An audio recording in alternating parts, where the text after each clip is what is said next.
আপনাদের অত্যন্ত আনন্দের সঙ্গে জানাচ্ছি দীর্ঘ ১৭ বছর পর বাংলাদেশ জাতীয়তাবাদী দল বিএনপির ভারপ্রাপ্ত চেয়ারম্যান তারেক রহমান আগামী ২৫ ডিসেম্বর দেশে ফিরছেন। ১২ ডিসেম্বর শুক্রবার রাত ৯:৩০টায় দলীয় চেয়ারপারসনের গুলশানের কার্যালয়ে স্থায়ী কমিটির বৈঠক শেষে এক সংবাদ সম্মেলনে এ তথ্য জানিয়েছেন দলটির মহাসচিব মির্জা ফখরুল ইসলাম আলমগীর। এর আগে তারেক রহমানের সভাপতিত্বে জাতীয় স্থায়ী কমিটির বৈঠক অনুষ্ঠিত হয় রাত ৯টায়। আগামী ২৫শে ডিসেম্বর দলের ভারপ্রাপ্ত চেয়ারম্যান জনাব তারেক রহমান ঢাকার মাটিতে আমাদের মাঝে এসে পৌঁছবেন। বিএনপি মহাসচিব বলেন, একটা স্বস্তির বার্তা নিয়ে আমি এসেছি। আপনাদের জানাচ্ছি, আমাদের দলের ভারপ্রাপ্ত চেয়ারম্যান কোটি মানুষের প্রিয় মানুষ, দীর্ঘ প্রায় ১৭ বছর ধরে নির্বাসিত অবস্থায় রয়েছেন। তিনি আগামী ২৫ ডিসেম্বর ঢাকার মাটিতে পৌঁছাবেন।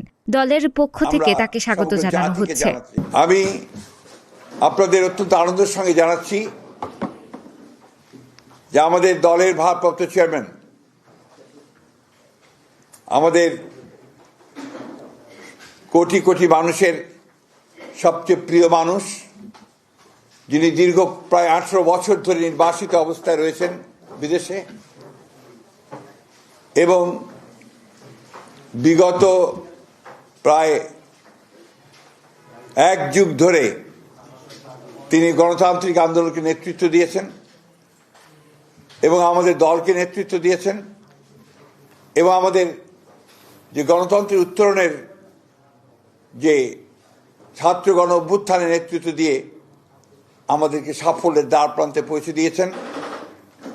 আমাদের সেই সংগ্রামী নেতা, এই দেশের গণমানুষের অত্যন্ত প্রিয় মানুষ জনাব তারেক রহমান, আমাদের দলের ভারপ্রাপ্ত চেয়ারম্যান, তিনি আগামী ২৫শে ডিসেম্বর, আমি আবার রিপিট করছি যে আগামী ২৫শে ডিসেম্বর তিনি ঢাকার মাটিতে আমাদের মাঝে এসে পৌঁছবেন।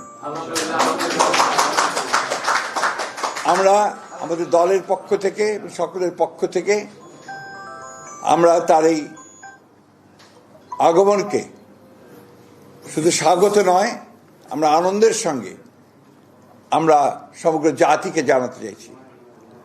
এবং আজকে গণতন্ত্র উত্তরণের পথে যে সমস্ত বাধাগুলো সৃষ্টি হয়েছিল, আমরা মনে করি যে আমাদের ভারপ্রাপ্ত চেয়ারম্যান তারেক রহমান সাহেব দেশে এসে পৌঁছলে সেই সমস্ত বাধা দূর হয়ে যাবে।